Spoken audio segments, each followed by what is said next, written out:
What's up guys, I'm Jake the Long Kid, thanks for coming back for another video. By the way, if you're wondering why I'm talking like this, it's because I recently had spacers put in my mouth, so my tongue really can't touch the roof of my mouth, so if I have a problem enunciating today, that's why.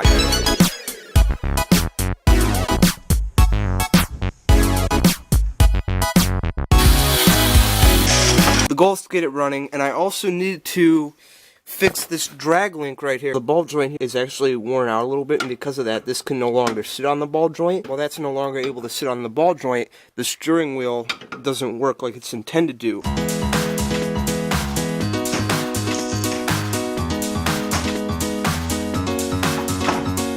Okay, the materials you're going to need for this is going to be a PVC pipe. In addition to that, we're going to need a hose clamp.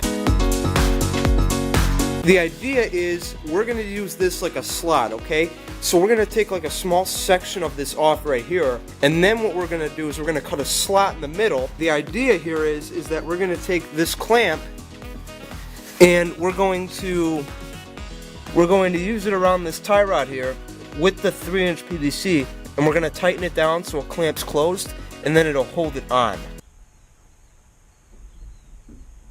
Okay, so the first thing we need to do is mark out our cuts. First thing we're going to do is figure out how much of the pipe we need to cut off. That's going to be about 3 inches because that's how long the tie rod is. Next we need to mark the cut for our slot. Our slot cut's going to be somewhere around less than ½ an inch. Again, we don't want to go too low with this. We don't want to be a 1/4 inch because then it's not going to be wide enough for the tie rod to get in there.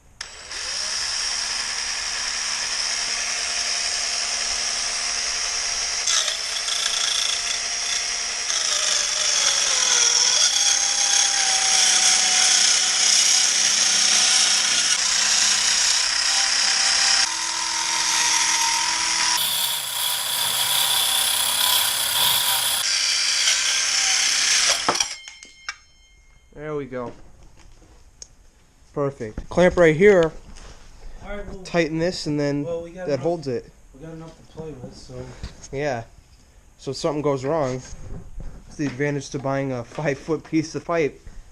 Alright, now it's time to put it on the mower. What you gotta do here is put the tie rod back on the ball joint, get yourself a mallet, and gently tap the PVC in, being careful that you don't snap it in half. Last thing you gotta do is snap the clamp in from behind. I have no idea.